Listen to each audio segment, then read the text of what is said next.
Great pleasure to welcome you and to open the 17th seminar of Disability Studies in Eastern Europe Reconfigurations research platform.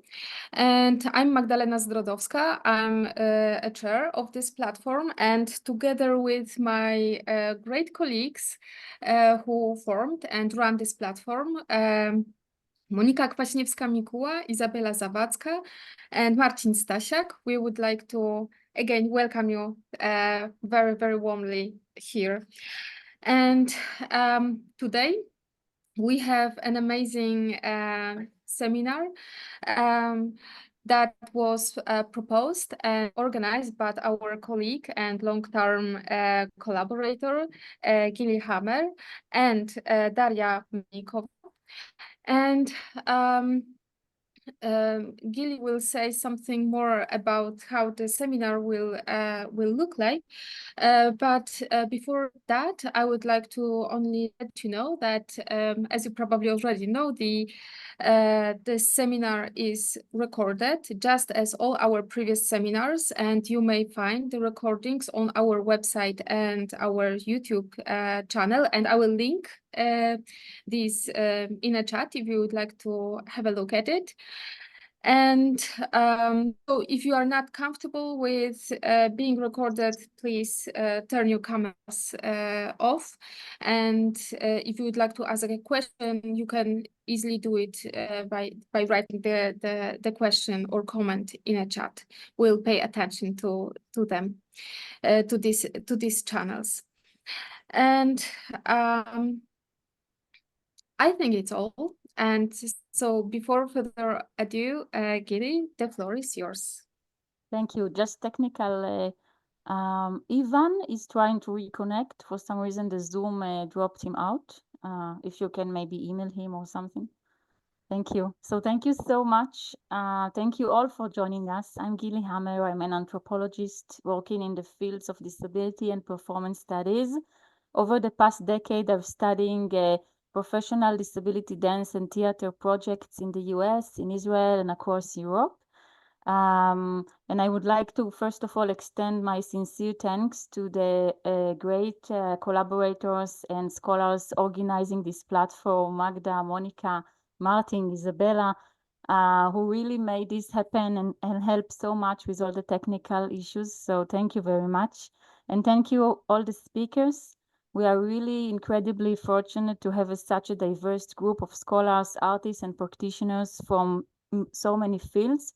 I can say that there was a significant interest of more people who couldn't join us due to, time circumstances, but we hope and we invite all of you to see today's seminar as only the beginning of a network that we will continue to build and develop.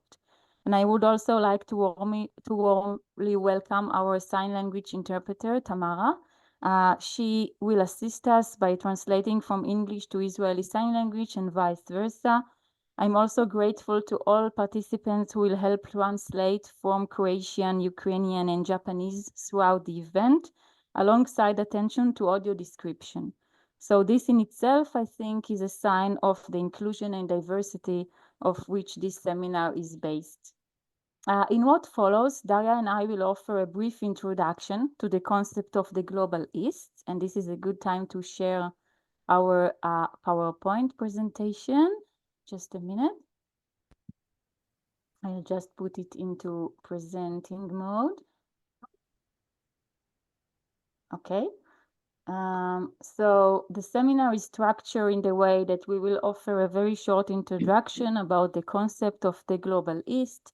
Then we will start the first roundtable as the order listed in the program. Each group of presenters got up to 10 minutes. We will have a short break, and then we will go to the second roundtable, which offers more perspectives from practitioners and artists from the field. I apologize for the need to keep the presentations very short so that we can hear from everyone, but we do invite everyone to connect and continue this discussion. All the full bios and affiliations are available on the website. And in terms of my PowerPoint and all the slides and images, I just read what is written. And when we use images or videos, we will accompany them with audio description. So at this point, I will give the mic to Daria. Okay. Hello, everyone, again. And Julie, thank you so much for your kind introduction and for inviting to join this really great seminar. And I will just go directly to my notes so that I stay on track of our time. So the idea of Global East came from this wonderful scholar, South Korean historian Ji Hyun Lim, from his book recently published called Global Easts: Remembering, Imagining, Mobilizing. This concept challenges traditional binary how we think about East and West, and also other conventional political and historical dichotomies such as left or right, victim or victimizer, dictatorship, democracy, showing that these concepts are fluid and interconnected in one way or another. Lim highlights commonalities in his book between Eastern European and East Asian countries, particularly in their experiences of modernity. And at the core of this idea of Global East is that East is not a fixed geographical entity, but rather, quote, imaginary geography that shifts based on political, economic, and historical contexts. He argues that multiple Easts exist globally, including regions like Eastern Europe and East Asia, which share certain historical experiences and political dynamics despite their geographical distance. Thus, Global East recognizes regions often considered peripheral or marginal as significant players in global history, challenging Eurocentric narratives. So, inspired by this concept of the Global East, our seminar aims to uncover unique local histories, discourses, and practices that have shaped disability experiences and artistic expressions in these regions. This approach allows for nuanced exploration of how disability in performance art particularly both reflects and challenges local cultural norms while also engages with global disability rights movements. By examining the specific terminologies, cultural symbols, and aesthetic approaches used in different Eastern contexts, the workshop seeks to contribute new perspectives to the broader field of disability studies and performance art. At the same time, it acknowledges the complexities of identity and positioning for artists and scholars who may be labeled as Eastern by the West, but often see themselves as part of the West, reflecting the fluid and contested nature of these categorizations. In preparing today's meeting, we invited participants to critically examine how their work is received across different cultural contexts and to explore the potential for cross-cultural collaborations and exchanges that can enrich the field of disability performance art globally. Thank you. Thank you, Daria. I will move back to our presentation.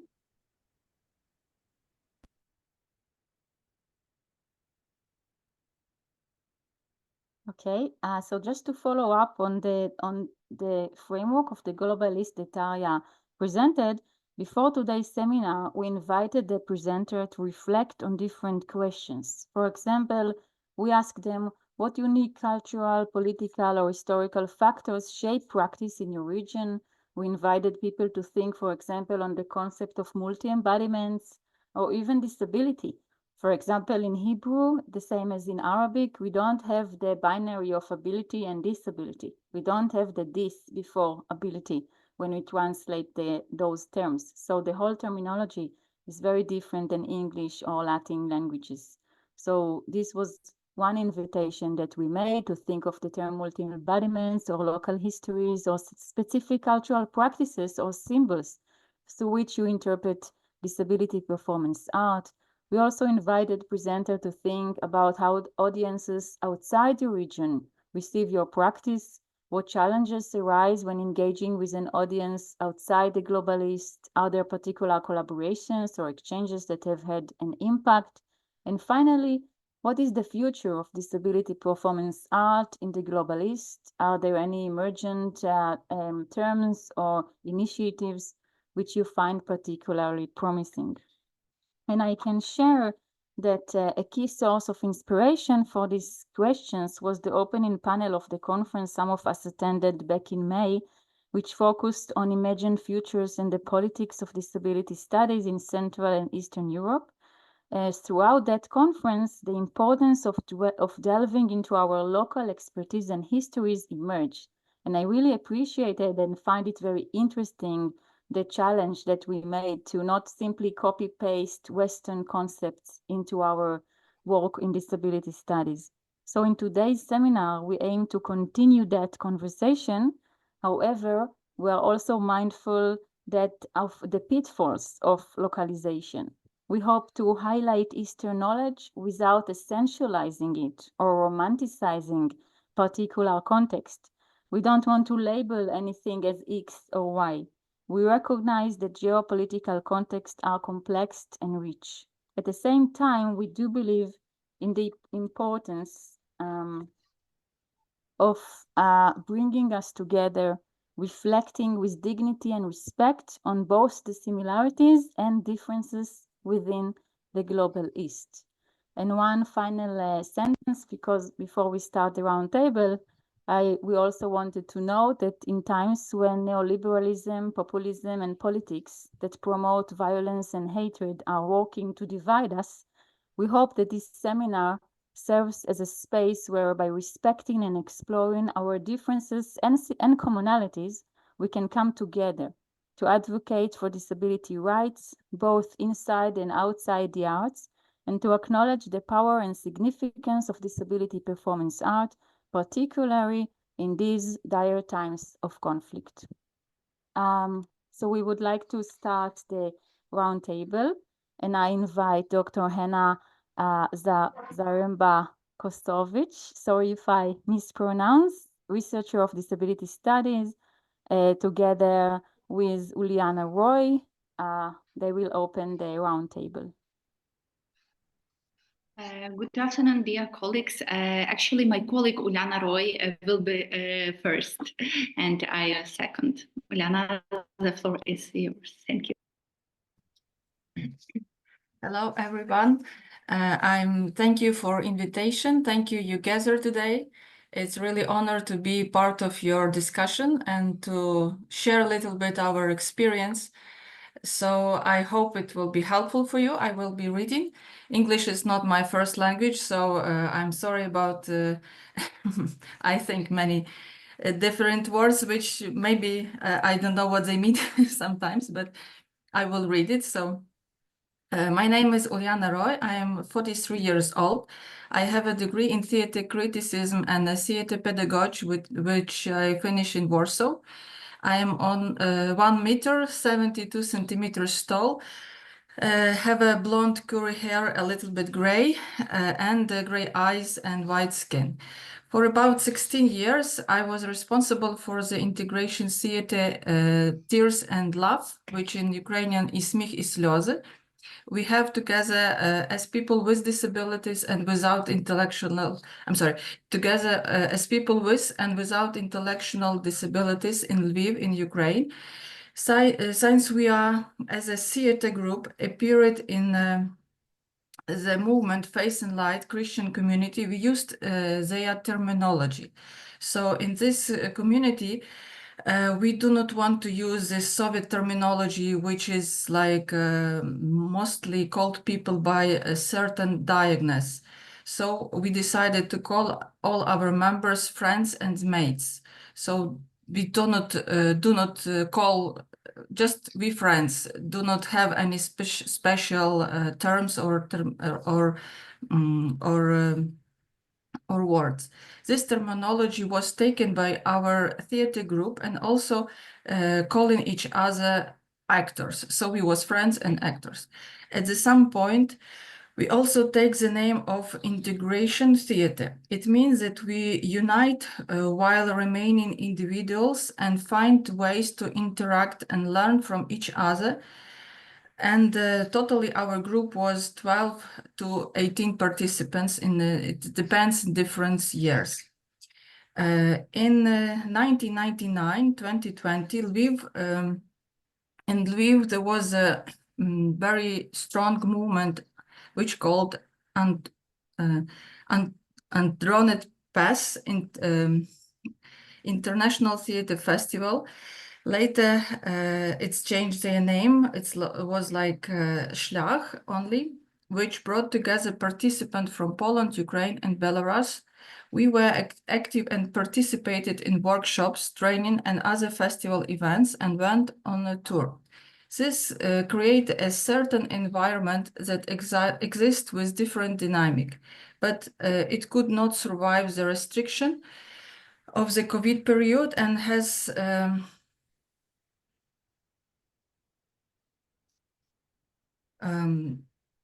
today there are, I'm sorry, this today and because the full full-scale invasion exists, we are in Ukraine. There is not much groups which work like it was before. So there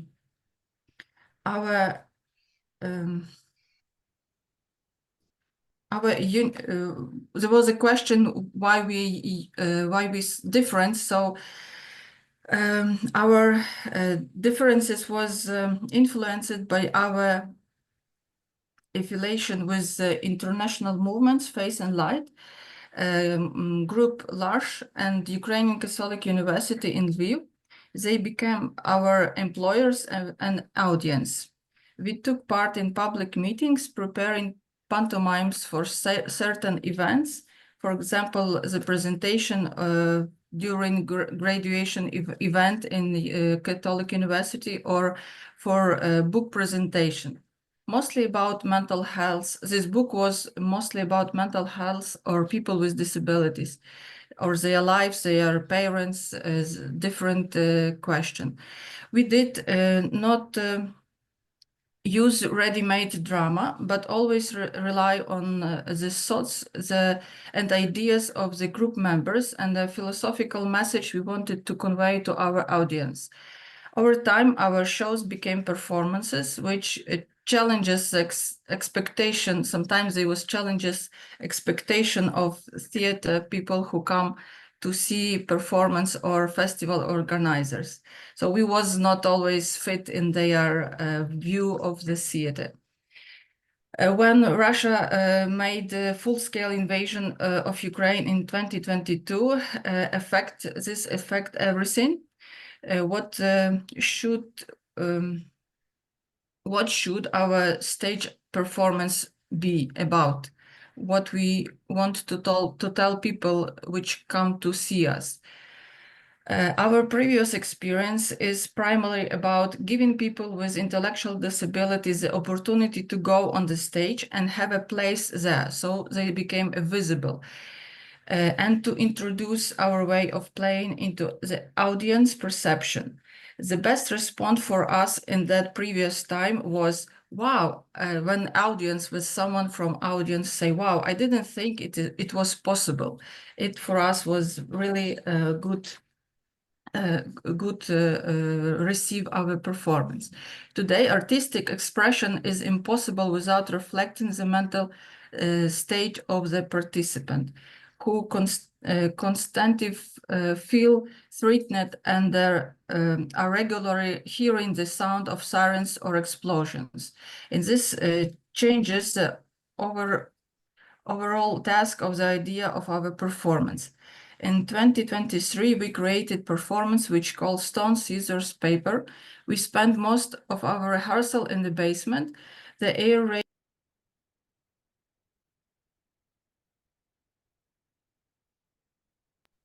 Uliana, Ти зам'ютилась. Окей. А на чому? У 2023 рік перформанс почали готувати. Okay. In 2023, we created performance stone scissor paper. We spent most of our rehearsal in the basement. The air raid became a threat that could have cancelled our performance. An hour before when we supposed to start, appears siren, and we would play or not was the question which come. So, and do our people who coming to see us, would they come or not? It's everything was in a very big emotion, higher level of emotion. The alarm ended 20 minutes before the show. Everyone signed. We was a little bit late, but we start. And at that moment, we realized that our main goal of the project was to survive and take place, just to show that we are still. Today in Ukraine, the art, there was another question about the future. So this is part of responding about the future, how we see it. So today in Ukraine, the art of photography, the body of soldiers are becoming very important. A man without limbs or with prosthesis, a soldier who has received the status of a person with a disability due to injury is gaining momentum. It is a way to be present and allow others to see another body, a modified body. This undoubtedly contributes to the conversation and dialogue about all people with disabilities, their rights and needs, and their arts, in Ukraine, I mean. There is a dynamic here that we cannot quite predict because it can create many different questions, but in many ways, I see it positive movement. From the outside, we see the openness of European countries and organizations to support and help develop our artistic sphere. And from our side, because it's already 2.5 years in the full-scale invasion, we feel a significant exhaustion due to the war and the lack of active participant and organizer of such artistic event. However, there is definitely a new generation being formed today that has much more progressive views and ideas about the presence of people with disabilities in the artistic sphere. Personally, thanks to the professor and theater scholar Maria Harbuzuk, I had opportunity to introduce a course of integration theater which brought together various contemporary art projects by people with disabilities in the world for students of cultural studies and theater history in Lviv National University. This course still exists today. I'm not leading it, but people continue it, and I'm happy with this. National and state theaters also raise the issue of art with and for people with disabilities, not only in Lviv, but also in Kyiv and Poltava. Many of our specialists have had the opportunity to study and try abroad. Not only me finish Polish pedagogy in Warsaw, but I know a few people who do it. So this is what I mean. I think they will return and be able to use the knowledge they have gained in their work in the Ukrainian artistic sphere in the future. Thank you. I'm so sorry. I was really worried, and I hope you get my point. Thank you.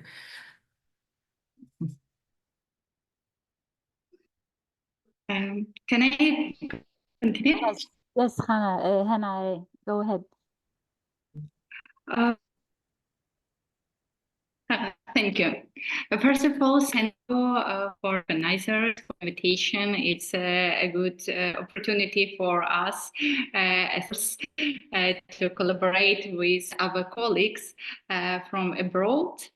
I also want to describe myself firstly, but do you hear me well? Because I'm not sure about the quality of internet connection. Okay, great. I'm a woman. I'm 34 years old. I have a blondie, shoulder length hair, gray eyes, white skin. I stay in my work with my colleagues, Ivanka and Nastya. when we talk about our performance and the theater, integrate theater in Ukraine, firstly, I want to mention that artistic initiatives of people with intellectual disability in Ukraine were mostly organized by parents. These are mainly theaters and art studios. Prior to the full-scale invasion, inclusive arts initiatives served the function of socialization, communication, and development of artistic talent. After the full-scale invasion, this function expanded. I would say that the art in our example theater for people with disabilities during the war performs a therapeutic function, a sense of safety through routine. For example, before understanding that meetings take place consistently at the same time with familiar people. And also, very importantly, it's a good way to express one's own experiences of living in wartime through art, because the voices of people with intellectual disability are completely quiet. The topic of the Russian-Ukrainian war wasn't planned to be raised during the performance.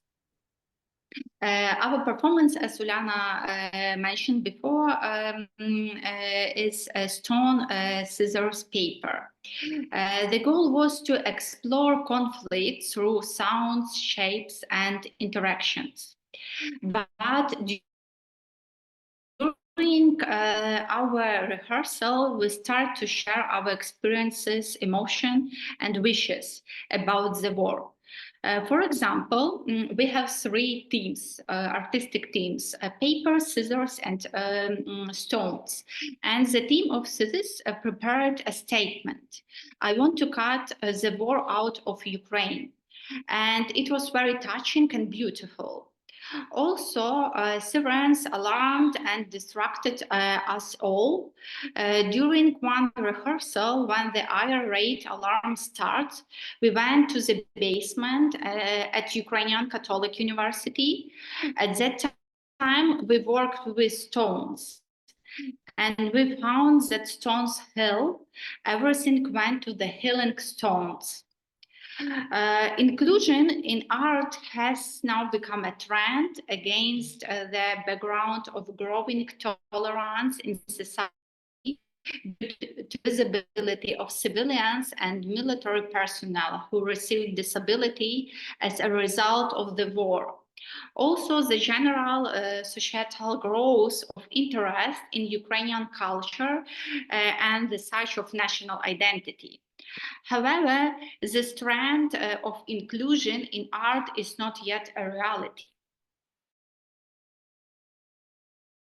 In the environment of creators of Ukrainian culture and art, it's necessary, firstly, to create platforms that would unite professionals from the field of art, who would empower and support people with disabilities, especially people with intellectual and mental disabilities.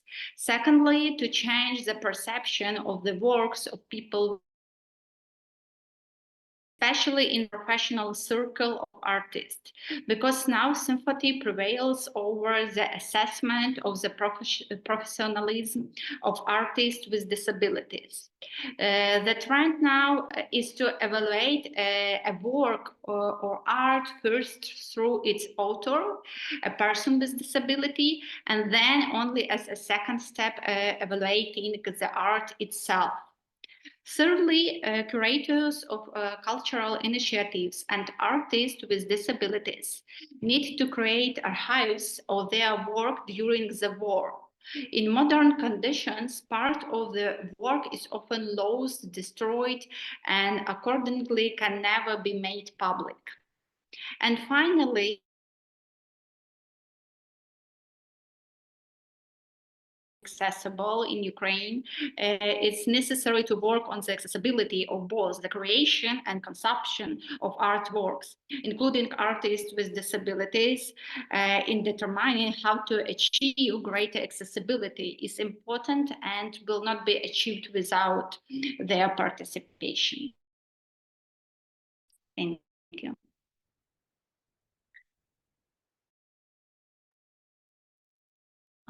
Daria? Okay, I will invite then our next speaker, Nagatsu Sensei, Professor Yuichiro Nagatsu from Kyushu University. Yes, can you hear me? Yes. Hi. Okay. お願いします。ありがとうございます。ありがとうございます。Meaning in thank you very much in Japanese. And hello everyone. I'm Yuichiro Nagatsu. First, I'd like to express my gratitude to Giri and Daria and all the organizers from this opportunity. It's a very honor to be here today, and I'm eager to engage in this important discussion with all of you. I don't think my English is particularly good today. One of the reasons for this is that English is not my first language, and a big reason is that it's past 10:30 p.m. on Fridays in Japan, so very sleepy I am. So could I share my PowerPoint, okay?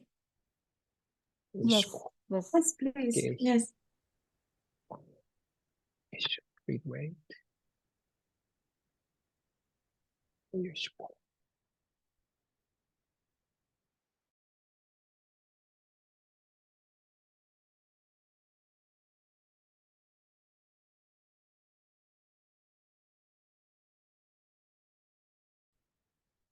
Okay. So let me begin by introducing myself. I'm a researcher, arts manager, dramaturg, producer, and workshop facilitator based in Japan. My work focuses on cultural policy, arts management, and disability studies.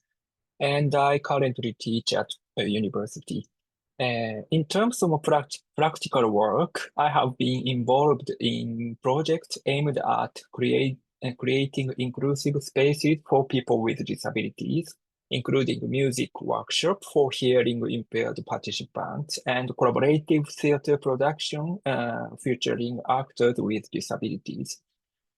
So I'm actually involved in the field of performing arts for people with disabilities, but I'd like to start by saying in this talk I have prepared today is more about cultural policy than that.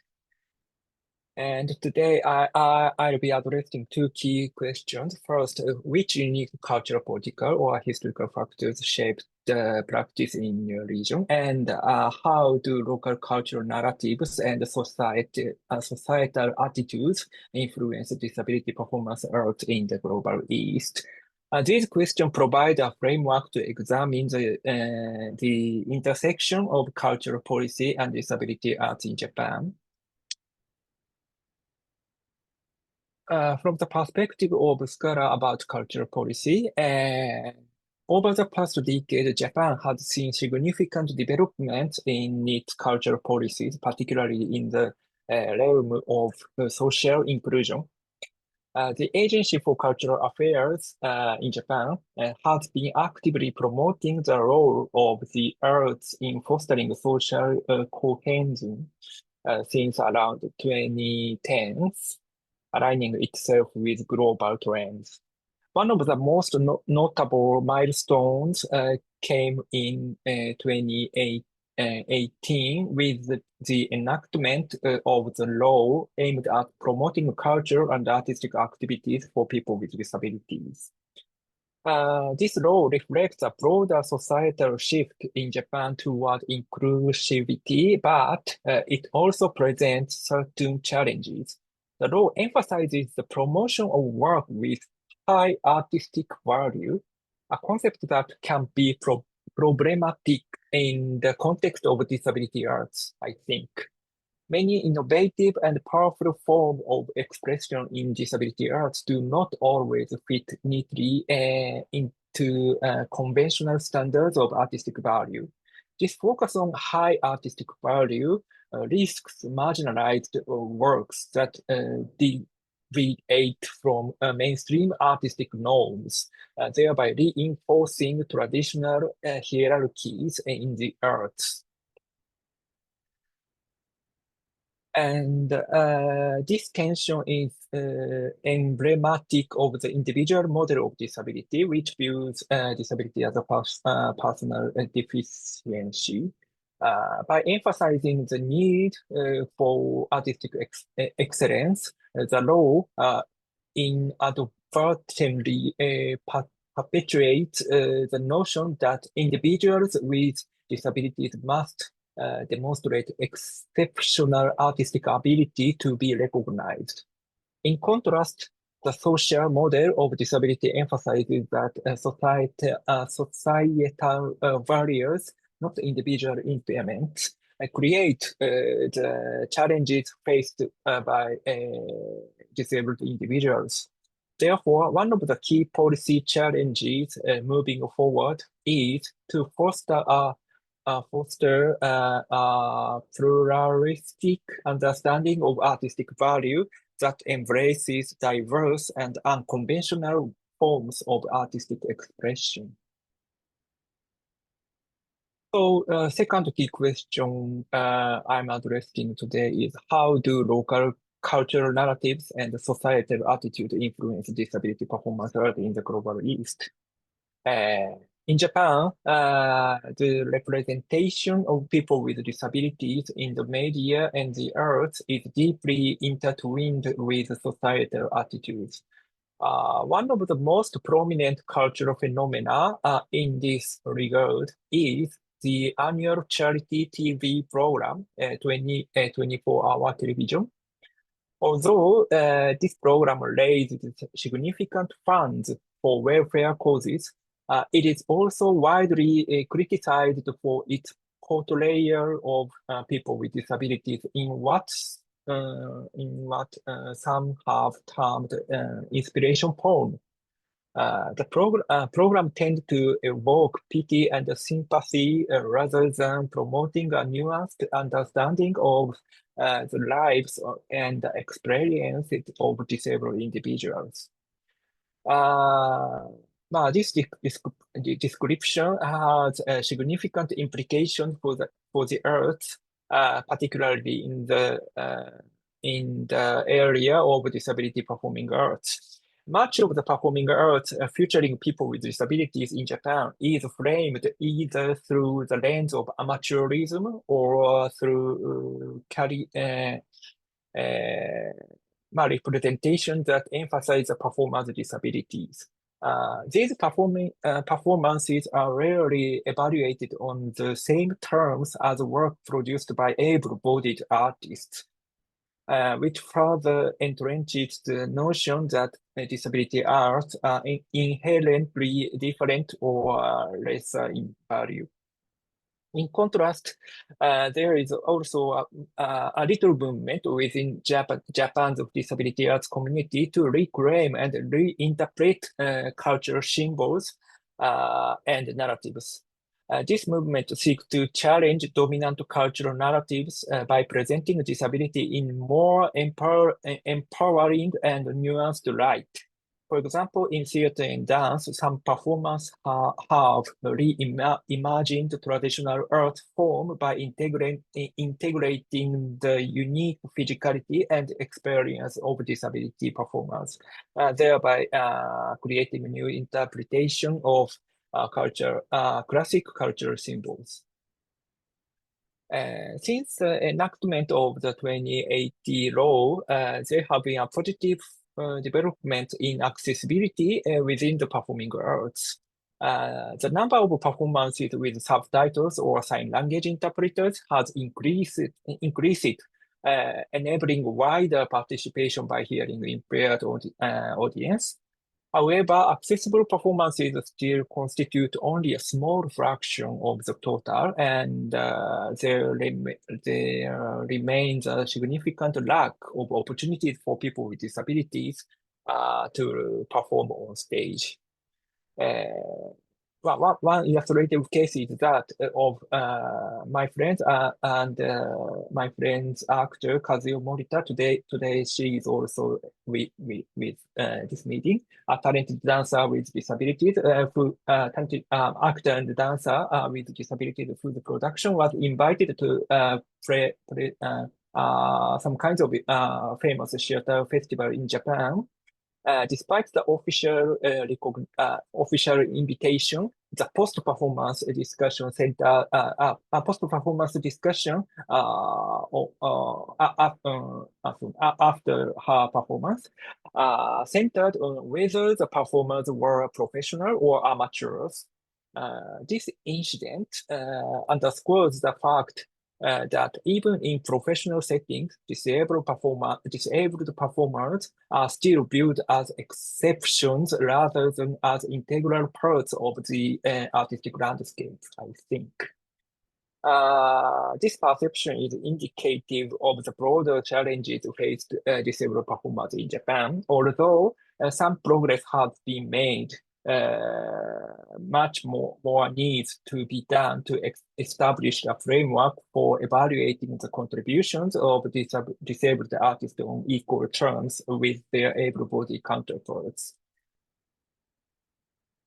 So, in conclusion, Japan's evolving cultural policies have laid important groundwork for promoting disability arts, but there remain significant challenges.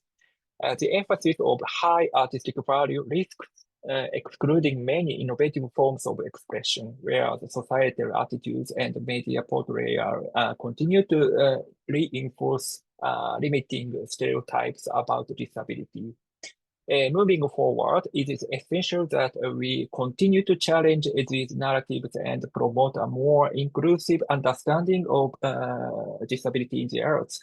By embracing a pluralistic approach to artistic value and fostering greater opportunities for disabled performers, we can work together toward a more equitable and inclusive cultural landscape. And thank you.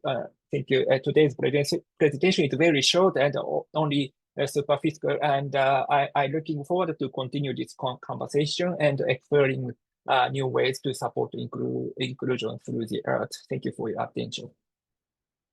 永瀬先生、どうも誠にありがとうございます。今日の発表に。Thank you very much for your presentation today, and I give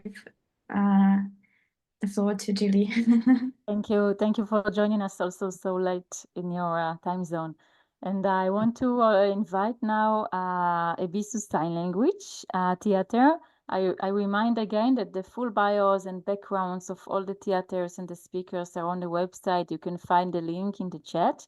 We will begin with Professor Atai Zitron, the theater director. Hello, everyone. I'm going to share the 10 minutes allotted to Ebisu Sign Language Theater with two actors in the company, Ella and Lee, who are here waiting. Each one of us is going to do a very brief presentation, and I'm going to start with telling you what I thought was the most important things about Ebisu. Ebisu Sign Language Theater was founded in 2014 as a research laboratory and part of the research project, The Grammar of the Body. The lab consisted originally of 7 deaf and 1 hearing actor. They immersed themselves in an embodied study of the poetics of Israeli Sign Language. After a few months, we had a cohesive group that operated naturally in the realm of physical theater. We played with everyday signs, repeating them, transforming them, stretching them in space, exaggerating them in size, performing them in fast and slow motion. We also studied gestures that are shared by deaf and hearing people, and we sometimes employed pantomime. We made 3 critical decisions early on. 1, that unlike most deaf theaters in the world, ours would not use interpreting by hearing actors. Instead, it was our mission to create theater that is accessible and hopefully enjoyable to deaf and hearing people alike. Since our theater was based on sign language, it was clear that in our case, the term accessibility was referring to the hearing majority because it was they who had to decipher the plot that was unfolding on stage. 2, that we would not present an interpretation of a written script, but devise our performances through improvisation. In that way, sign language and the signing body would remain our primary source and the center of attention in our performances. 3, that we would create a fantasy on stage, not a realistic play about the challenges of being deaf. That brought us to the first show, It's Not About Ebisu. Ebisu being the name of the only deaf god in world mythologies, the god of good fortune in Japanese Shinto religion. We performed that show throughout Israel, in the United States, and in France, and we learned that there was no language barrier in any of those countries. Now, I'd like the hosts, please, to show the trailer, a 2-minute trailer of that show. It's Not About Ebisu, and I will accompany it. I will try, because it moves very fast, I will try to accompany it with the verbal description. Please bear in mind that everything I describe is created solely by the actors' bodies. Okay, so I will start, but let me know if you want me to reduce the volume or just so we can hear your description, okay? Okay. Okay. The title is Ebisu Sign Language. Ebisu, it's not about Ebisu, sign language theater for the deaf and the hearing alike. 8 performers dressed in black walk slowly from the back of the stage to the audience. Hands on faces like masks. Now they create a tree. Now they create several trees, a forest at night, a lizard climbing a tree, an owl on a tree branch, wolves howling. 2 actors create a birth scene. One's crying out in pain, another emerges, the heads of the baby emerging. Now, breastfeeding that baby, having a discussion, animated discussion on where it came from. And now we have the baby grown up as a hero. He's blindfolded and he goes into an adventure. A shaman woman with 4 arms appears from the smoke, and she is going to rescue the hero from the lake where he's attacked. She pulls him out by the hair and demands to be kissed. She gives him the gift of sign language. Now we're in the city, in a restaurant.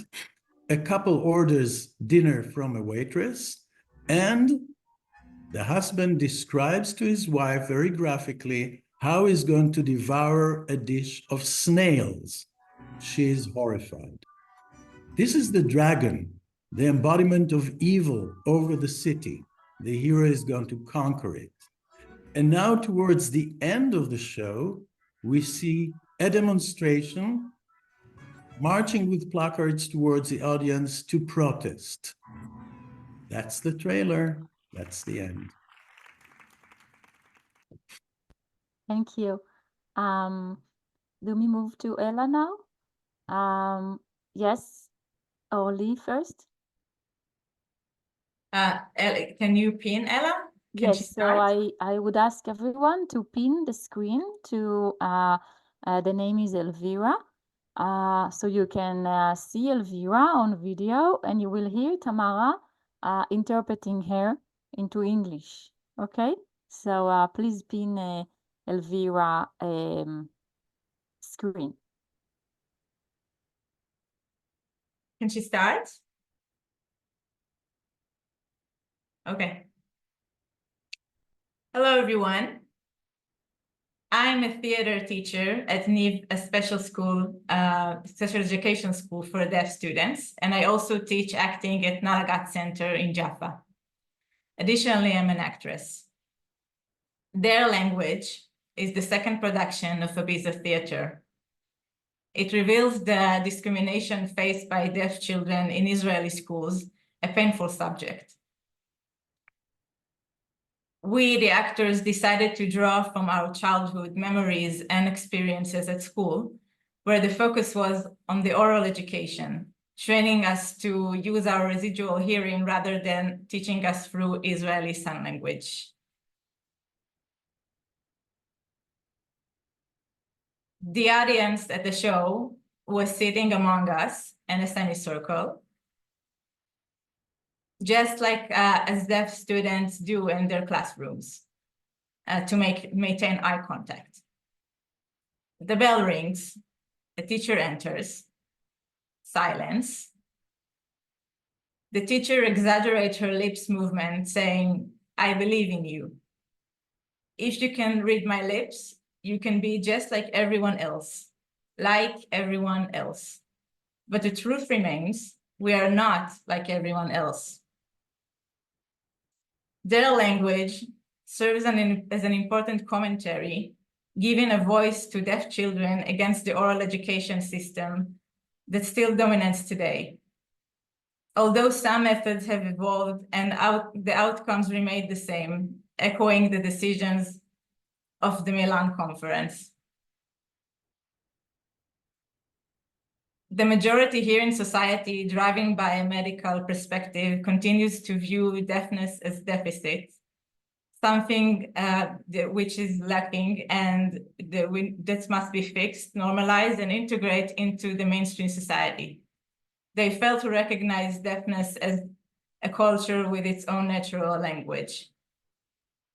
Their language confronts the painful reality of deaf children in the educational system. And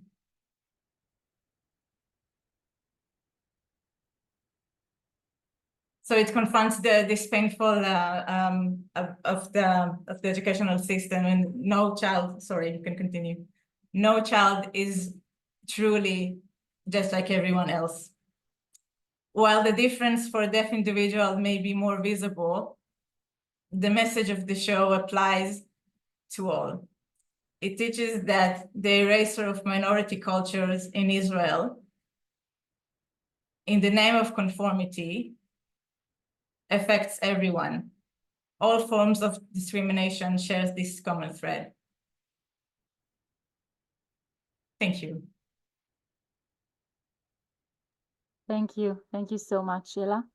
And we will now move to Lee.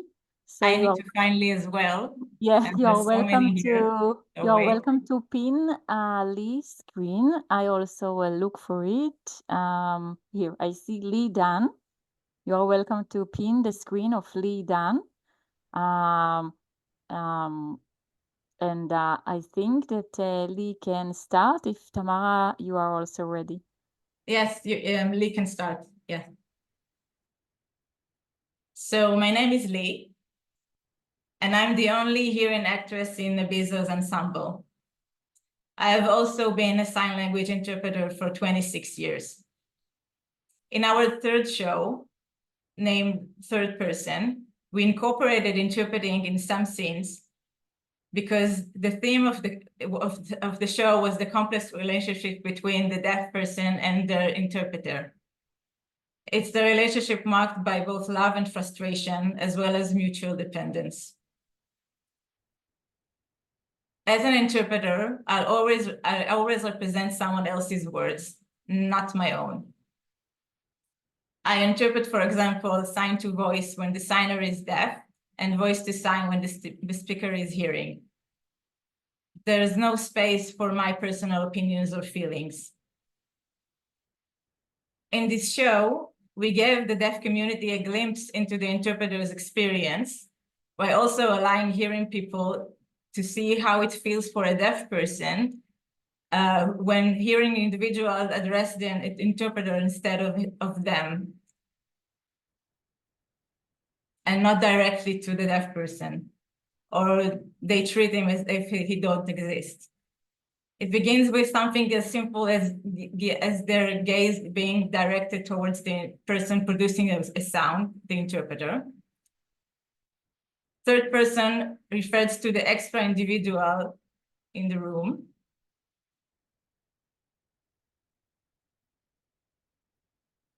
It emphasizes that originally there's supposed to be only two people in the room.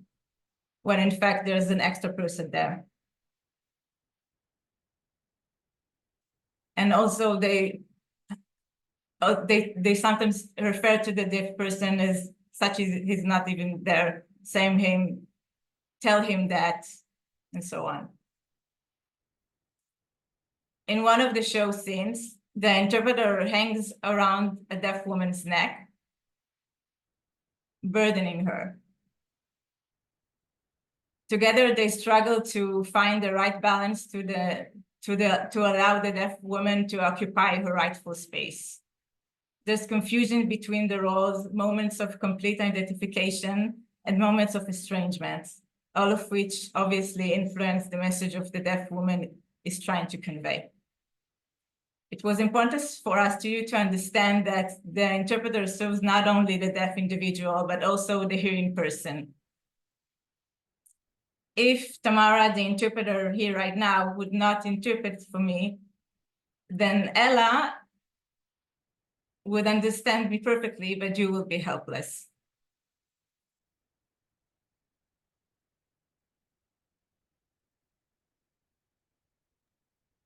Thank you.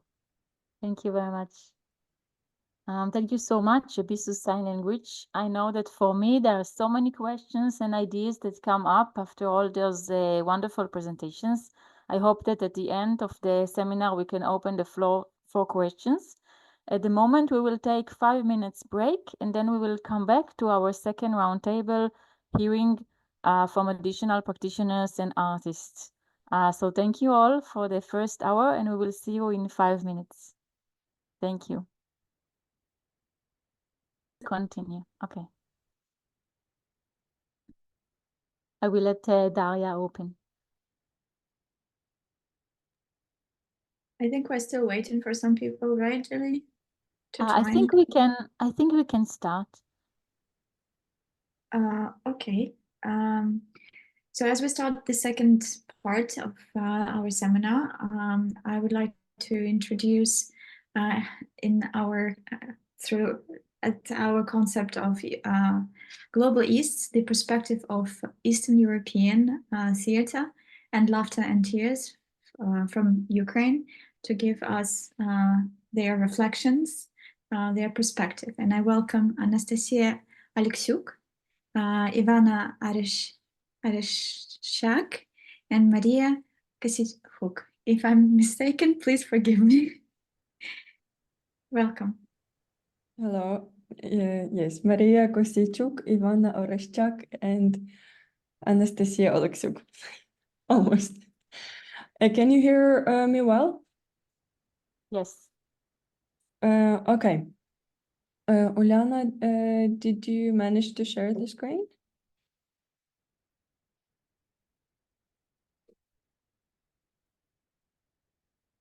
Oh, very good. Perfect. So my name is Maria Kosichuk, and I am 24 years old. I have experience in theater project management, documentary theater performing, and audio description writing. I have a short curly hair and blue eyes. And I will talk today a little bit about our project called Stone, Paper, Scissors. And here we also have Ivanka and Nastya, who are our performers.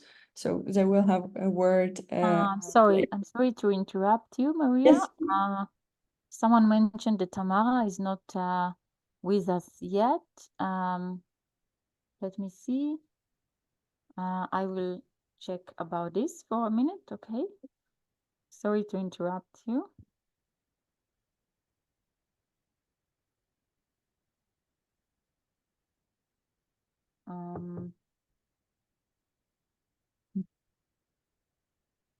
Okay, I will be in contact with her. Please continue. I'm sorry. Okay. So our project was the first project in the theater Uliana was talking a little bit about, and it was the first project after the invasion started in Ukraine. Before we did some volunteer work, evacuation people with disabilities, supporting internally displaced persons, and all this kind of work. And art project back then seemed a bit irrelevant at the time, and doing art also seemed in a way senseless. But by the end of the year, we felt a strong need for a connection and returning back to our theater. And actors began reaching out us asking when would we resume our theater again. And we felt, okay, that's the right moment where we can begin our project again. And most of you mentioned about the boundaries, and oh no, I hope my neighbors won't make any reparation. But so you were talking about boundaries and obstacles that you overcame in your projects, and we had the same question in Ukraine. How can we first not only physically reconnect back, but also be mentally on the connected with each other?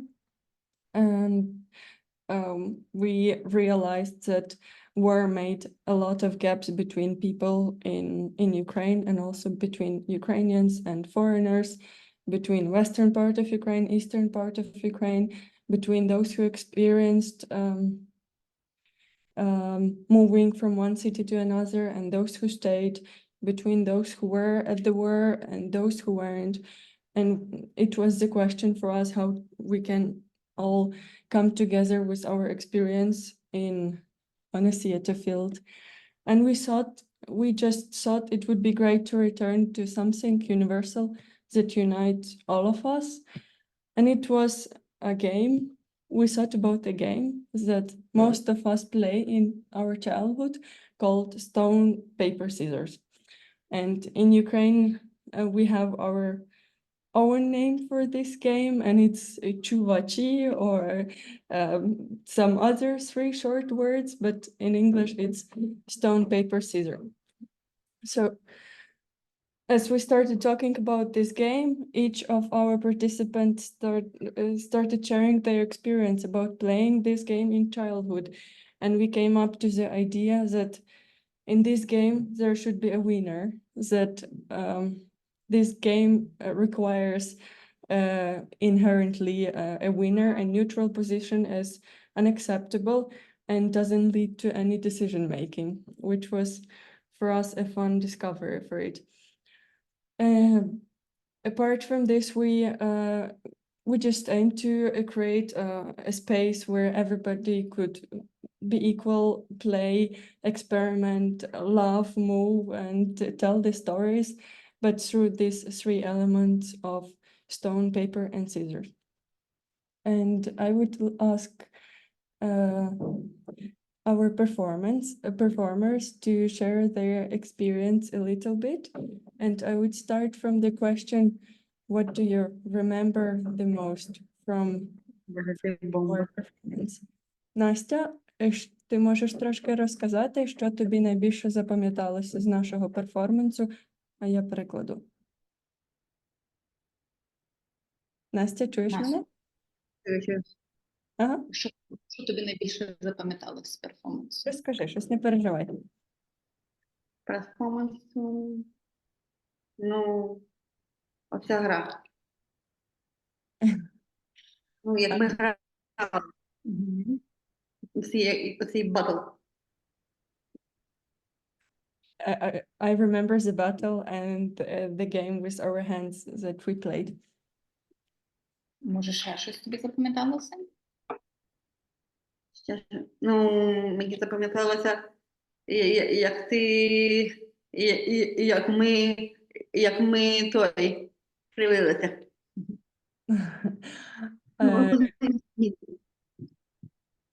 Yes, I remember how we both of us were mimicking in the performance and creating weird gestures with our face. Це було круто. Це було справді круто.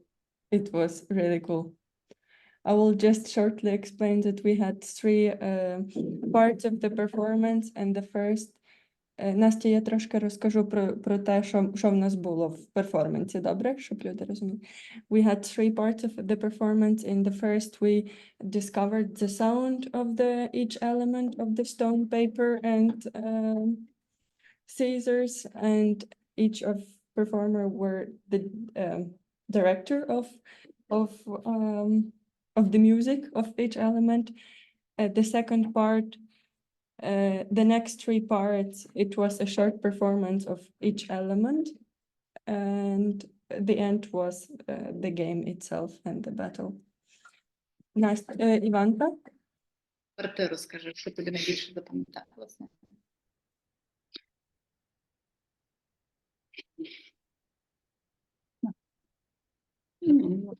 Мені дуже сподобалось, я позиваю, коли ти льогу посадив, то дуже сильно.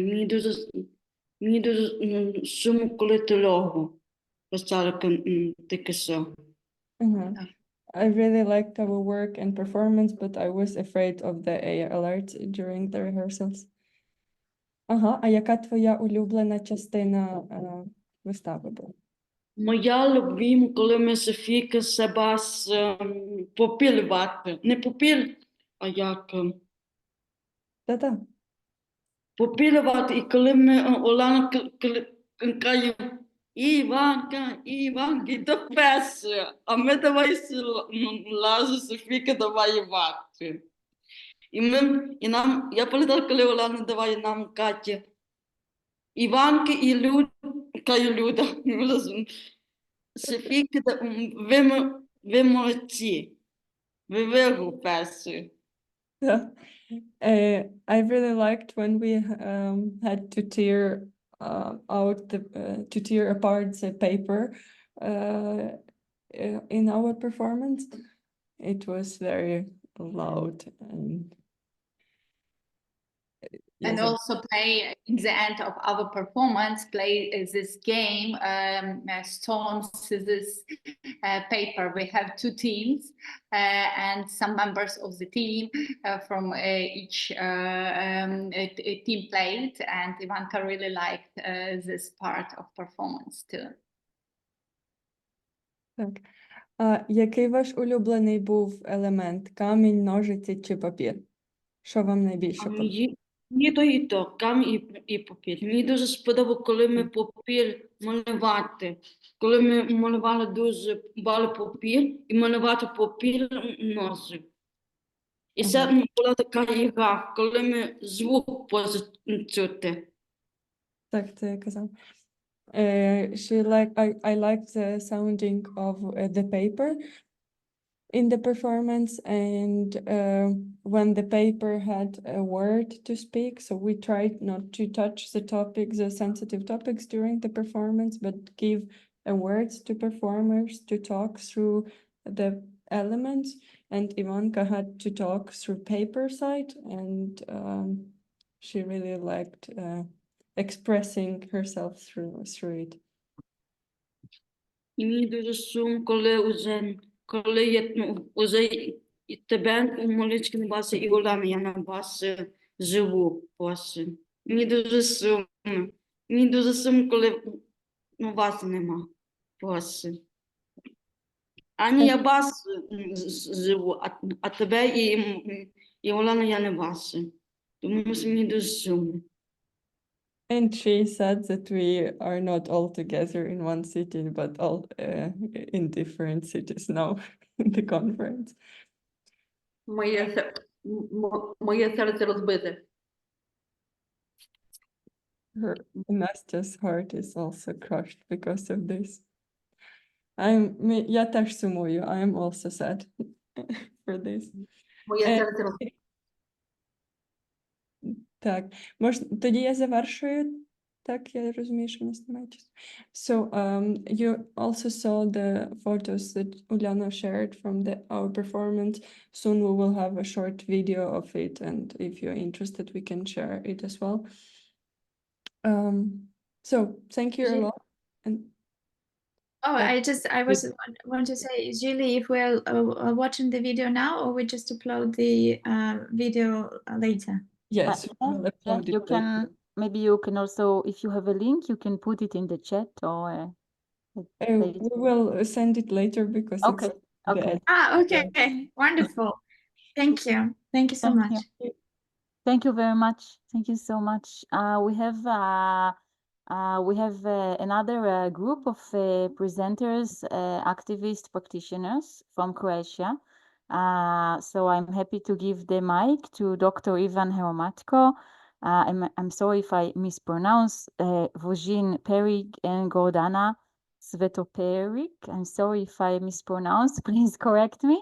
So I think we will start with Ivan, but you know how the order of the speakers. Yeah, I will be the first. Hi everyone. My name is Ivan. I'm joining you primarily to present the inclusive event that I organize, which is Upset Art Festival of Arts and Inclusion of People with Disabilities. It is an annual festival held at the end of November every year in Trešnjevka Cultural Center in Zagreb, Croatia, where I work. And I will present it here with a short text titled Living on a Fridge.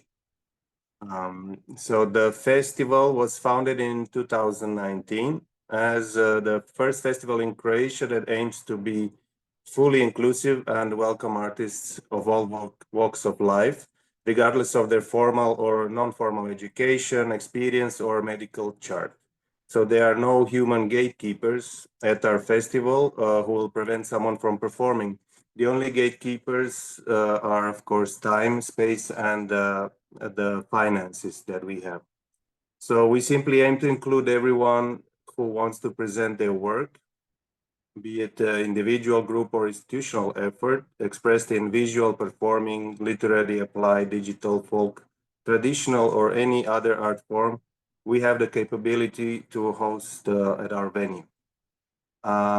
Alongside inclusiveness on the stage, we aim to act inclusively in the backstage of our festival, organizing the event under the Nothing About Us Without Us motto of marginalized groups that I'm sure you know of this motto. Every effort in our festival is undertaken to host all artists the best we can in highly limited circumstances, of course, and we treat every participant the same, and all of them receive a small monetary reward that we feel is important, that it is aimed at motivating and rewarding the artists by giving them the feeling of making a living from their art, even if it is only for just that one day. We also aim to provide self-advocacy and self-management at the festival.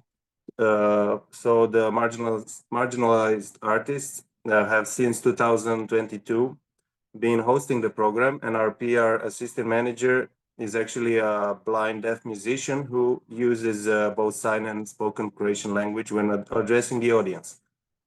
Since last year, we have been organizing a public call for the official visual or a poster of the festival and of the motto of the festival. This year's visual poster is provided by a deaf painter, while the motto of this year is means something like together, and is provided by a sales representative who will be treated equally, and they will both earn the same reward for their work.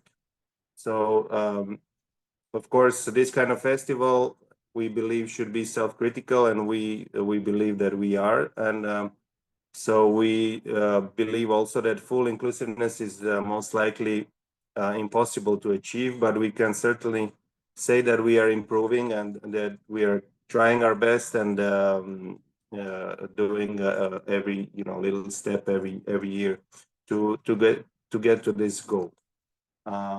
Over the 6 years, the festival has grown from a program of just 15 acts performed by 111 local artists for an audience of just over 150 people.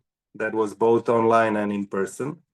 We have grown to a program of 45 acts provided by 183 local, national, and international artists, which has been seen both in person and online by more than 6,500 people. So this is a significant increase due to our inclusive work, I believe. Of course, online audience and media are important for us as because beside providing an inclusive stage where artists and audience can come together and present their work, we aim to promote inclusive arts and artists, and we aim to develop the audience for inclusive art. To do so, we also have a YouTube channel where we publish all the festival events and all performances. You can join it later. I can send a link, and you can see a mixture of all the workshops, presentations, concerts, dance and theater performances, exhibitions, and so on. And finally, we have to zoom out from this perspective and acknowledge that Upset Art Festival isn't being influenced only by its performers, audience, its staff, or even by me, but also by the Croatian and regional context in which it exists. In Croatia, even by mentioning the word region, you will likely get into heated discussions about identity, culture, and politics. There are endless layers that define our region and Croatia's place in it. But regardless if we define Croatia as being a part of the Balkans, the East, Middle, or South Europe, Croatia has always been on the sidelines. It has always been on the periphery of Europe or end of the idea of Europe, as well as being on a periphery of any inclusive initiative coming from what we think of as the West. So this seems to be our constant. We are always following, never really catching up, always improvising and cutting corners. Trying but giving up when confronted with historical, economic, social, and cultural limitations. Putting up an act more often than leaving the role. In the theater world, we could say that inclusive art in Croatia is living on a fringe. Being on a fringe certainly has its problems. It relies on the enthusiasm and creativity of individuals and is therefore fragile and unstable. The same can be said about the Upset Art Festival. But being on a fringe also has its advantages. It allows us to be creative, to explore and to hope, and to make mistakes that the gatekeepers of the West wouldn't notice, such as putting the word fridge instead of fringe in the title of my presentation. Thank you very much. Thank you so much, Ivan. It was really fascinating. Vojin, Eric? Yeah, Vojin Peric is the next speaker. Vojin has asked me to read his text in English. He's here and he's joined by his daughter, who will translate English from English to Croatian to him in case anyone has questions or they want to start a discussion and so on. Okay, so I will read Vojin's presentation from Illusion to Inclusion by Vojin Peric. Have we honestly and analytically asked ourselves what exactly is inclusion? What and whom does it include, and into what does it include those that it includes? Speaking from experience, from the lack of light problem or lack of sight problem, I wonder what have I been excluded from until now, from the human race or just from society, and who includes me? Probably the same ones who excluded me. But let's leave the initial peel of pessimism behind and say something about inclusion in culture, specifically in the theater, and ask the question again: what is inclusive theater, and who does it include with its activity? In Zagreb, there is the oldest theater for the blind and a partially sighted in the world. And still, after 70 years of work, it is only an association in civil society. Only a miracle of theater play framed by prejudices and stereotypes. But before I break down some terms that are colloquially hyperbolically used, allow me some information about the pearl of inclusion in Croatia. Novi Život Theater, or New Life Theater, began its activity way back in 1948, hiring professional directors, scenographers, and costume designers from the very beginning, and for the last 30 years, choreographers who have brought the movement of blind actors to perfection. This is supported by the fact that with our first dance performance in 2007 at the 8th Golden Lion International Festival in Umag, Croatia, we won the Grand Prix, after which we achieved success after success. To play close to 5,000 theater plays, to test ourselves in almost all genres of theater, literature, and dance, to prepare 2 premieres and several affirmative projects a year, to play 50 to 60 plays, and to be an association in civil society. We are quite well taken care of financially because we have the support of Ministry of Culture and Media and the city of Zagreb. But are we an inclusive theater? And something else that often confuses our audience. We are not a theater for the blind. We are a theater of the blind, intended for everyone. The fact that we are the organizers of the only theater festival for the blind and partially sighted in the world, BIT, Blind in Theater, speaks of our inclusive goal to get involved in the international exchange of theatrical works, but also for others to notice us and engage our actors in their theaters. So, to conclude, all theaters should be inclusive, and a good example of this is Great Britain, where extant actors play in theaters for the sighted. In addition to the listed professionals who worked with our actors, our ensemble was often enriched by professional actors, so it is logical to expect things to happen in the opposite direction. I'm saying all this because Croatia is to be expected to comply with the UN Convention on the Rights of Persons with Disabilities, which requires the signatories to ensure participation of cultural life, but not just consumption of it, but real participation, that is participation in creativity.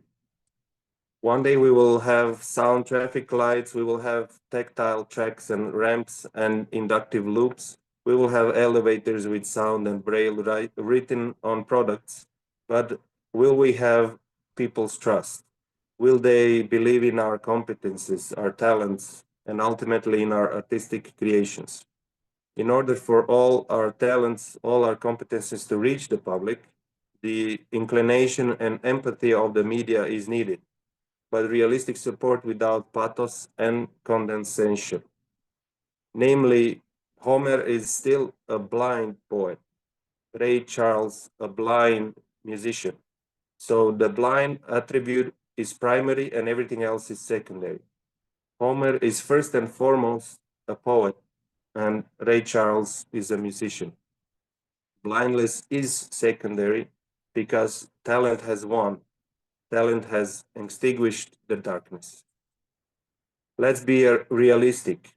We are asking for the impossible. Thank you. Thank you so much, Ivan and Vojin. Vojin, if you want to add any comment in Croatian, feel free. He is here, yeah. Okay, hello everyone. Hello everyone. Here is my daughter and she translate with me. Dakle, hvala vam što ste me pozvali. Možda sam malo pretjerao u onome što očekujem od inkluzije, ali moj teatar će nastaviti tako i mislim da smo zaslužili biti istinsko kazalište slijepih, a ne za slijepe, kako nas često zovu. Hello, I'm his daughter. I'm just going to be off screen translating, so you know. Hello, everyone. Thank you for inviting me.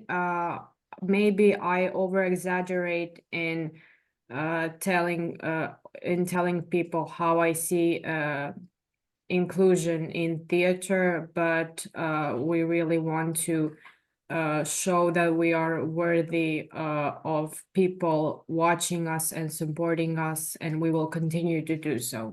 Ako bude pitanja i neka diskusija, ja ću se javiti i odgovoriti na pitanje. If there are any questions later on, I will happily answer them. Thank you. Thank you very much. And Gordana. Hi, everyone. My name is Gordana Svetopetric, and thank you very much for this opportunity to present my work and some of my thoughts about inclusion. I'm a dance artist who lives in Croatia, in between two cities, Rijeka and Zagreb. And I'm joining this seminar primarily because I have been working for a long time in the field of dance inclusion. I would say I was trying to developing my practice into the inclusion with people with disability in a field of contemporary dance, dance improvisation, and performing arts.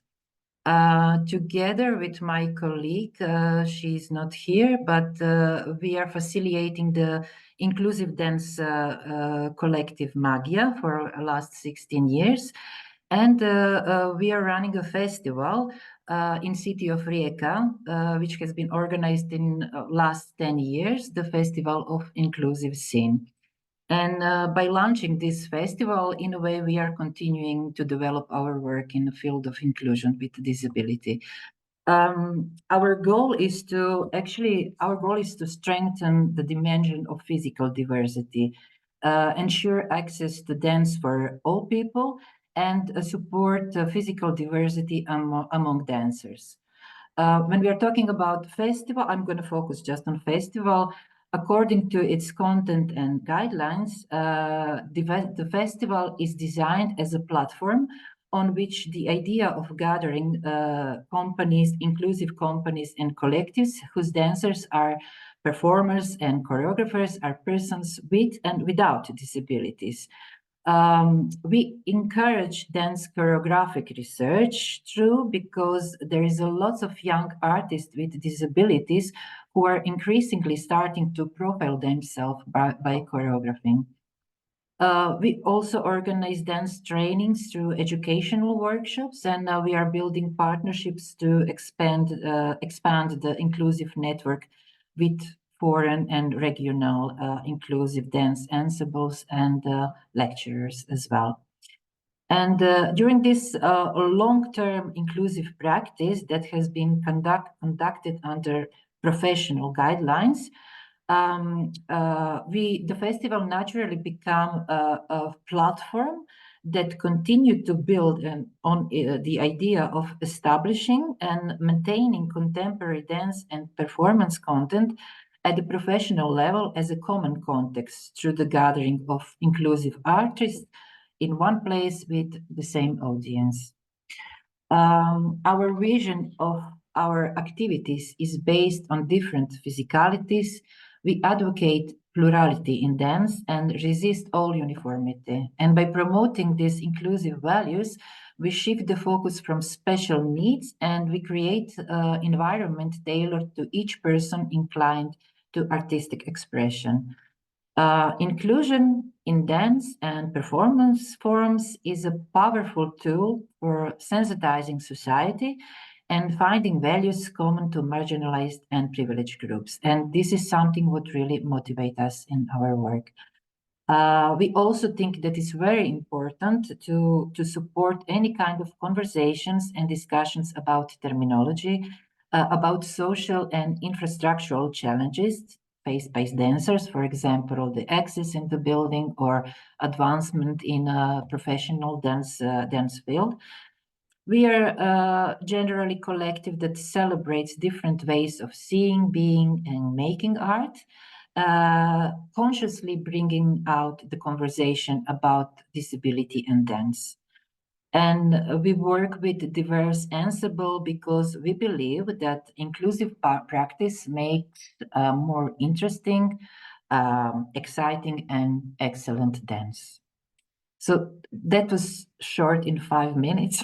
And I would leave some trailers in the chat. So if you want to check out something more about the festivals, you can be free.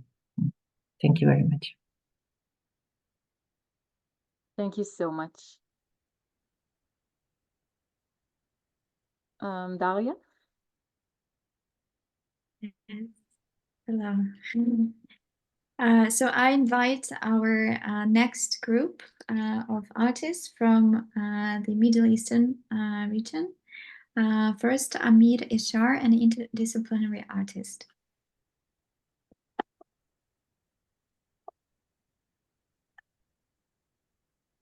Okay, can you hear me, everybody? Gili, I need your assistant with the photos. So, Okay, I will share screen.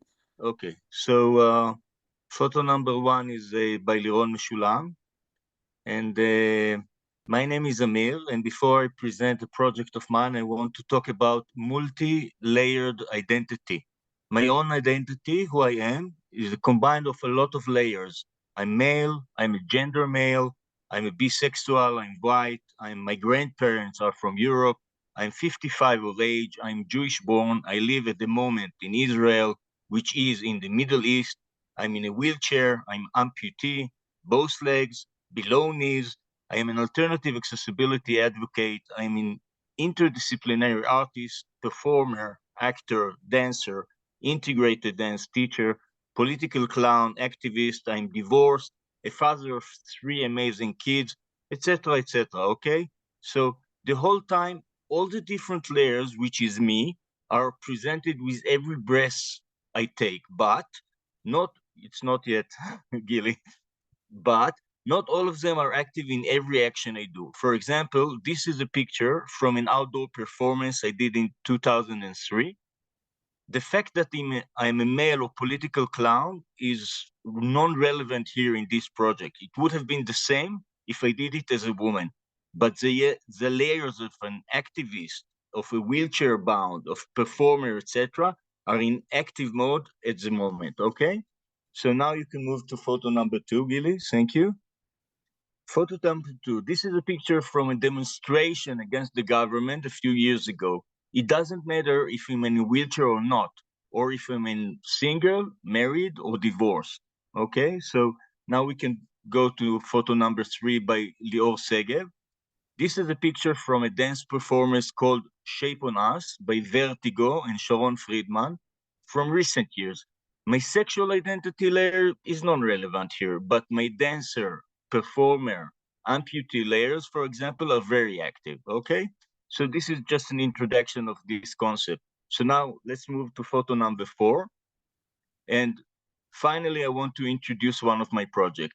And this is an art project that some of the layers that were activated are my disabled, my street performer, my activist, but also my Israeli, okay, layers, and few other artistic layers. So circa 2016, a demonstration with the title, A Handicap, Not a Half Person, started in Israel by a guy named Alex Friedman. The purpose of the demonstration was to match the disability allowance to the minimum wage, which was by law at that time, twice as much as the person that was, as the pension that was paid for people who lost their ability to work. Things didn't not progress much and the government kept ignoring, so I decided to do more than just attend the various demonstration acts and to do a 1 month rolling art project to increase awareness for it. So before I can continue, I need to explain 2 Hebrew terms. The first is miluim, and the second is tzav shmone. In Israel, every young person, men and women, need to do at least 2 to 3 years of service in the army. Some of them afterwards have to come back almost every year to do some times of Army Reserve. This is called miluim. You stop your life, your work, your studies, whatever you do, and you go for a few days up to a month, and you become a soldier again. Okay, so this is miluim. Tzav 8, which literally translated to Order 8, is the name of a unique situation in which, in some times of crisis, like for example, a war, the government can recruit for miluim, Army Reserve, whomever, for any length of time. So in May 2017, I issued myself an Order 8, Tzav 8, paused my regular life and started 1 month of civil Army Reserve, in which I tried to bring more awareness to the public, to the handicapped demonstration. I decided that for a whole month, I will tour all over Israel, pitching a tent in different places each night and promoting awareness to the cause by communicating with people. I will demonstrate it and publish it on the Facebook and get even more public attention this way. So I took a tent and wrote on it, Laila Echad Be'oel, which means 1 night in a tent. Also made a sign that you can see in the picture that reads Eifo Halev, which means where is the heart, and started a rolling out demonstration. The first half of the month was in front of symbols of government, the Prime Minister official house, his private luxury mansion, across from his office, in front of the Israeli Parliament House, and so on. This is a picture in front of the Knesset, which is the Parliament House. The second half of the month was in various locations with more of a higher exposure to the public. Every afternoon, I would publish on Facebook a daily journal with a photo about the previous night. So I want to sum the project up by saying that from my perspective, from my own perspective, and for me, it was a multi-layer art, as it was not only performance, but also a documented blog and vlog in which I had to use skills as video and stills photographer, as well as writer, also to learn and master a new medium of art, new for me, how to create a content for social media that will be each and every day relevant, yet new and interesting for the people that follow me, while I'm doing basically the same thing over and over again, sleeping 1 night in a tent in the middle of the street. Thank you. תודה רבה. Thank you, Amir. תודה. Next presenter is Ido Grungard, if again I pronounce it correctly. Please welcome. Okay, hi. Hi everyone. Shalom. I'm an interdisciplinary artist, performance artist, and an architect. My name is Ido Grungard. I have gray hair, green eyes, ginger beard, and I'm 48 years old. I'm going to share and mute the video of the project I'm going to talk about, which is playback paralysis, which I made in Jerusalem. So I can talk while it runs, but I will put the link and you can see it in another time. Can you see my screen? Yes? Yes. Okay, thank you. Okay, so in my artistic practice, the term multi-embodiments signifies diverse ways in which different bodies experience, navigate, and perceive the world.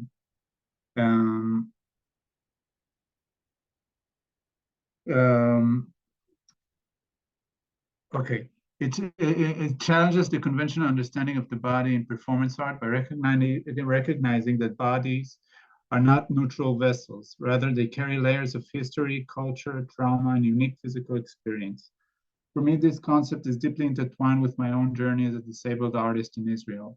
My mother was born in Jerusalem and witnessed the cultural and political tensions of the 1948 declarations of independence while enjoying pluralism. I was born and raised in Tel Aviv, grew up in liberal, secular ideals in a very different Israel. Despite being pacifist like everyone, I served in the military army, which is an embodiment of conflict and heroism expected from Israeli men.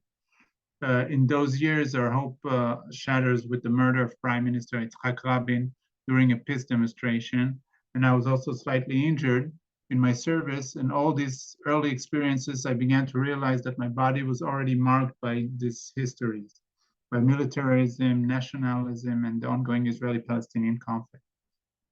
In my trip to India, I bought a motorcycle to reclaim my self-esteem again in comparison to the Israeli macho. But when I became paraplegic after the motorcycle accident in India, my body took on new layers of meaning. Suddenly, I had to navigate in a world that saw me as both disabled and diminished and not sexy anymore. The shift in embodiment wasn't just physical, it was social, society, emotional, and artistic transformation. Rehabilitating after my accident and moving into performance art led me to control how disabled bodies are perceived. I turned my personal frustration as a young man into artistic creation. My early work was a fashion show with disabled models, which was against traditional beauty norms and also symbolized how my body has become a site of revolt against expectations. This was the first moment I saw how my embodiment could challenge conventional understandings of the body in art. Later, I made more multidisciplinary projects in London about my injury, intimacy, and conflict. But during Netanyahu's and now long tenure, Israel atmospheres shifted even more. In my residence in Musala School in Jerusalem, I used my own experience as a disabled person to examine societal behaviors through an altered perspective. The installation I created that you see now with my friend John, a Christian Palestinian journalist, also in a wheelchair from a gas grenade, was an exploration of disability and geopolitical tensions of Jerusalem. We used GoPro technology to simulate our parallel journeys through the old city, each traveling to our religious sites. We also had a third screen where we drew on our bodies the borders of sensations and emotions, like a map of occupied territories and conflicted areas. We each were traveling to our religious sites, John to the Church of the Holy Sculpture and I to the Western Wall. We traveled through a hardly accessible city with security blocks, tensions, parades, and were met with aggressiveness mixed with awe and compassion. People from all religions and status helped to push us forward, from a Muslim kid to a priest to an armed soldier. Somehow we were able to make a thread of compassion and connection inside a violent zone. Through this performance, the audience became participants in our embodied experience. They physically rolled our journeys forward by sitting in wheelchairs, connected with Arduino technology to the videos, and moving through tense, fragmented landscapes, mirroring the multi-layered embodiment of both disability and the conflict zone. The fragility and tweaks of the technology itself, where the technology just jumped sometimes at the video jump, mirrored the disability of our bodies, underscoring the concepts of embodiment and sometimes that it isn't static or it's perfect and not always constantly negotiated. In this work, the idea of multi-embodiments directly challenges traditional performance art, which often relies on neutral, able-bodied performer. Instead, by incorporating different forms of embodiments, I invite the audience to experience the world through a body marked by disability and conflict. In this context, disability is not a limitation, but an alternate lens through which to explore identity, space, and technology. This expands the boundaries of what bodies can do in a performance art, allowing new forms of expression that we deeply rooted in personal and societal narratives.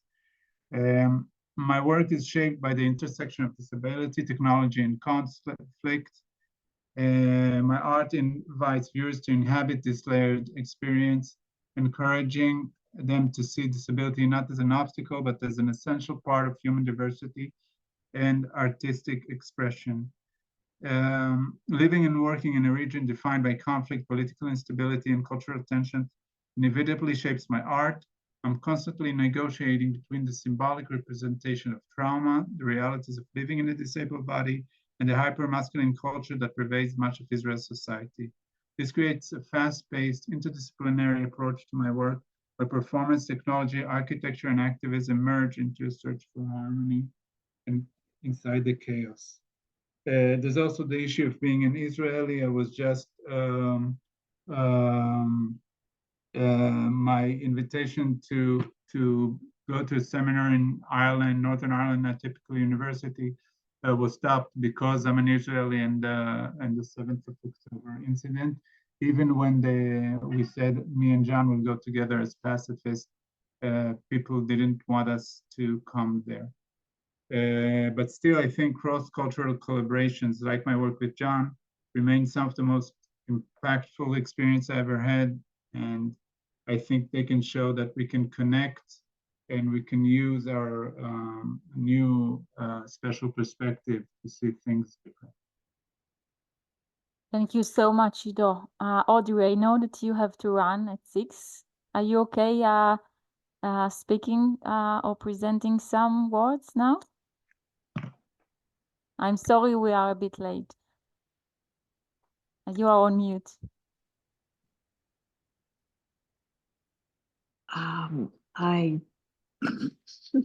I'm sorry for we are late. No, it's okay. I don't want to waste time because I might go over 5 minutes and I would just say that we are so happy that Audrey Herrera is here from True Colors Festival. Yeah.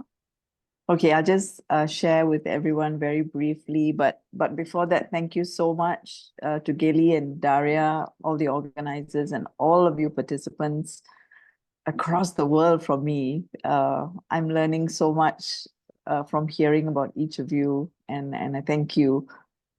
I'm a festival producer and I live in Singapore. I'm not going to really talk about Global East and all of that because I live in Southeast Asia and that's my space, that's my world. I tend not to try not to think about political boundaries, as you said we should try to do. I agree with you. Let me tell you briefly about the True Colors Festival and how it evolved, because that was a very significant learning for us. The Nippon Foundation in Japan began to present local festivals from the early 2000s in countries like Vietnam, Cambodia, Laos, Thailand, and Myanmar. The reason that they did this was because they felt that artists who happened to have a disability needed to experience what it is like to be presented as artists on a stage with an audience, and that this could be one way to break the barriers and reduce discrimination against disability. So that was the first phase. In 2018, the plan was that the festival would come to Singapore and it would be a bigger festival. It would showcase the Asia Pacific region. That was when I came into the picture. I was appointed to produce it. Coming from Singapore, I realized that we still had a pity narrative around disability. When we did see artists with disabilities performing, it was in the context usually of compassion, pity, as Nagatsu-san spoke as well in the context of Japan. It was well-intentioned. It was needed because you need to raise funds and therefore you need to inspire emotion in the audience. But we wanted to change the narrative with the True Colors Festival. We wanted to change from pity and charity and the association with fundraising to talent and ability. So we found the best artists that we could find because we wanted to show that talent is above ability or disability. Talent is in you. It's the passion in you to excel. It's the drive, it's the grit that makes you bring out your best. So we presented more than 100 artists from 15 countries in a very big concert. And we took special efforts again to present them in a professional setting, a professional team, a concert venue, like any other artist. So that was, again, that was another phase. We felt it was needed to send that message. So we didn't talk about the disability. We didn't tell the audience about the disability. We told them about the talent, but without hiding the disability. But by 2022, we had evolved the message again. This time it wasn't about showcasing and creating an artificial barrier. We tried to be inclusive and collaborative because that really is the most reflective of our daily lives, isn't it? We are different people in a family. We coexist. We're not always talking about what makes us different or the same. We're going about our lives. We are creating art. We are studying. We are cooking, whatever it is. So we wanted to reach that level of just showing society as it is, with everyone included. So that was where the point we reached in 2022. So coming back to the question, what do you see as the future of disability performance, emerging trends? The short answer is that I see disability performance as a growing phenomenon. But whether it will be enough to sustain livelihoods, this is doubtful. Again, I hark back to Nagatsu-san, who spoke about the same issue: performance opportunities, paid performance opportunities. I speak as a producer, which is why I think about money and the payment. Performance art is by definition not a genre with mass appeal. As much as it demands artistic rigor and deep thought on the part of the artist, it also does ask of the audience to be willing to be confronted, to immerse and be challenged, to think and question. So it's not entertainment. And this means that it's destined to remain with small audiences.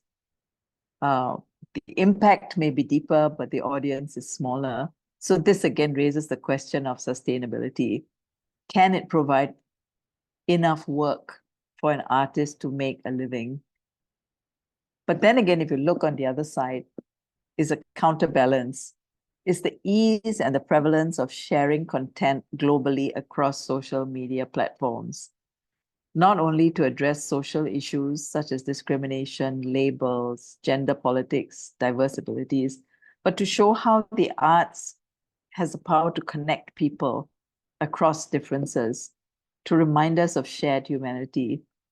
And as our younger generations try to dismantle social constructs, challenge traditional definitions and identities, performance art has become a really welcome platform for those who choose to use it. So there are actually two forces. The requirement for a certain intimacy that comes with performance art and the ability for that to be shared across media platforms. And then there are two other realities. Disability performance art and its natural intersections is seen to be representative of a minority community.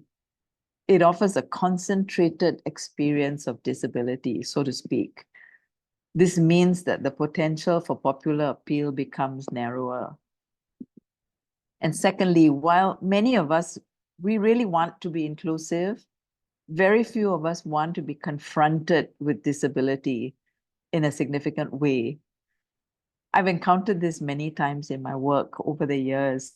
Too many of us cannot see beyond the perceived disability. We define and we prejudge based on the disability. We consciously and unconsciously expect less. Because of this perceived difference between them and us, we do not choose to surround ourselves with the reality of them. It frightens us, I feel, because it could be us. It could have been me. It could have been my sister. And that is a big barrier to cross. You can fix like in Singapore's case, we are playing catch up. We are putting in a lot of disability, accessibility, fixes, hardware. Some things, if you have the money, if the government has the money, you can do it quickly. But attitudinal change is very different and it cannot be rushed. And that's where we are now. Some of the emerging trends, I said this before, it's today less about highlighting disability or difference, but aiming to reflect daily reality in which people are just people practicing the art. The other one, another one is using disability performance as a platform to raise awareness about identity, diverse bodies, and possibilities. The third trend is the increase in collaborative work that involves and embeds artists with diverse talents and abilities in the entire creative process and not just at the performance level. The fourth trend is, or the reality is, that there's a reluctance among general arts audiences to watch performances involving artists with disabilities because it feels too confronting and uncomfortable. This is very applicable, certainly in Singapore and in many parts of the world. And there are reasons for this. You know, there may be too many events happening. When audiences are spoiled for choice, this will not be their first choice. Inclusion is very much in the forefront of our narrative, but it's not yet at a mature level where people actively seek engagement, unless there is someone in their circle who is living with a disability. For the longest time, the third point, for the longest time, performances involving artists with disabilities were organized to raise funds. That perception around disability equals charity persists in many societies, even though it's slowly changing. But for as long as it exists, it is disempowering and disrespectful. Finally, speaking for Singapore, it's a multicultural, multi-religious, and multi-ethnic society, but we do not yet see that the presence and contributions of those with disabilities adds to the richness and diversity of our cultural landscape. Thankfully, our narrative about diversity is still evolving, but we're not there yet. So those are the points I wanted to share. I'm sorry I've rushed through because there's no time. I also apologize if I have used incorrect terminology. You all know that it is a minefield to get the nomenclature correct across cultures and languages. So please forgive me if I have used the wrong term at any point. And thank you again for inviting me. Thank you so much, Audrey, and thank you all for staying with us. We will be until 6:10. I'm sorry for a bit late in schedule, but I will let Daria present our next speaker, our last speaker. Thank you for staying and waiting for the 2 hours. And later on, whoever need to leave, of course, you can log out or stay to extend the discussion. So, Daria. Thank you, Audrey. And I would like to welcome our next speaker, dancer and actor, Kazuyo Morita from Osaka University. Morita-san. はい。こんばんは。こんばんは。発表は英語で大丈夫ですか？はい、頑張ります。はい、お願いします。どうぞよろしくお願いします。Can I share the photos? Yes. Yes, please. Can you share screen? Yes. Oops. Can you see it? Yes. Yes. Can I hear my voice? Yes. Thank you. So, hello, my name is Kazuyo. I'm from Osaka, Japan. I'm so happy to join this program as a dancer. I'm a disabled dancer and actor. First, I'm introduce myself. So I'm 47 years old. I have black hair and dark brown eyes. And today I did a performance, a little so tired, a little sleepy, but now it's okay. So I have started the performance when I was 18 years old, almost 25 years old years ago. So I'm applied to the University of Art first, but they refused me because I'm disabled. The door wasn't open for disabled person at that time. Artistic activities of people with disability was limited. After that, I have started to acting a drama company at the university, and I have learned to the dancing. Disabled person was only me, but I could join some project after that and focus for the disabled dancers and non-disabled dancers. And I collaborated with some dancers. The True Color Festival I have joined to the 2018 at the Singapore. The performance was choreographed by the Sonshiri Jai's Existence Company, and I've danced as a non-disabled dancer. In recent years, and I collaborated with some dancers. And I want to talk about my dance. So this photo is the title is Walk to Tomorrow. I ride on the wheelchair to go outside, and I put on the prosthetic leg every day. And sometimes I go to sleep and take a bath. I take off my prosthetic legs. So my work is on the wheelchair and walking with the prosthetic leg, and sometimes I without the prosthetic leg and I crowd. So I have three type of the walking with my body. So I made a dance as about my walk. So this is a photo that this is a performance. So sometimes I make my dance with from my body, not only the disabled, but my body include the disability. The recent year, the disabled performance has developed the various forms in Japan. One of the reasons is the Tokyo Paralympic Games. Paralympics was not only a sporting aspect, but also the culture's achievement. Japanese government have started to focus disabilities art a little. Allow the cultural artistic activities by person with disability was put into force in 2018. Naga-san also said about that. So the law is covered accessibility and creation and the right and exchange. I joined the Tokyo Paralympic opening ceremony in 2021 as a solo dancer. At the opening ceremony, all performers were selected at audition. It was a great decision that we could get a chance equality. We faced many difficulties because of a pandemic, but many disability performers joined it. From 2020, we can see a various of styles about the disability dance.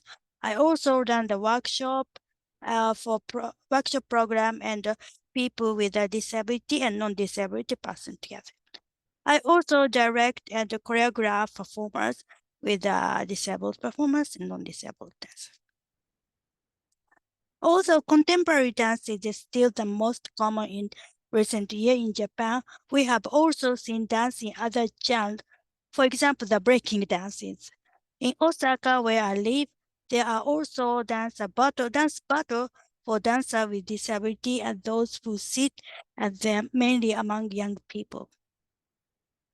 And we have started to dance company Mimi from 2022. Our company concept is to seek and express the aesthetic, what we haven't seen. We have some disabled dancers, including wheelchair users and deaf and incurable disease, and non-disabled dancers. And we could join the drama festival as an official program in this year. And I want to talk about my creative experience more, but we don't have much time. So, and what in the gaze of the disabled performers? Disabled performers have sometimes been marked as different and inferior. This includes hesitation and empathy. I discussed the emotion that erased from this and introduced the concept of the able-bodied gaze. Currently, the disability arts have cross-fertilized from medical and welfare to culture and the arts, showing a diverse and wide range of activities. In the past, the only welfare perspective was valued, but the shift to the cultures and artistic perspective emerges step forward for the expressive activities of people with disabilities. Historically, disabled bodies have been at the mercy of political and social change with their existence value. A disabled people's organization have acknowledged the extent while confronting their own physical differences. I know some examples of disabled performers and traced how change in their own views of the body have led to change in their views of dance, including me. This is not just grow the story, not emotional, not pity, and just one interweaves the relationship with other dance artists or various genres. What does disabled mean? What does disability mean in the context of dance? I want to discuss more and I want to cooperate it with more people with a disability and other country, other European countries, people.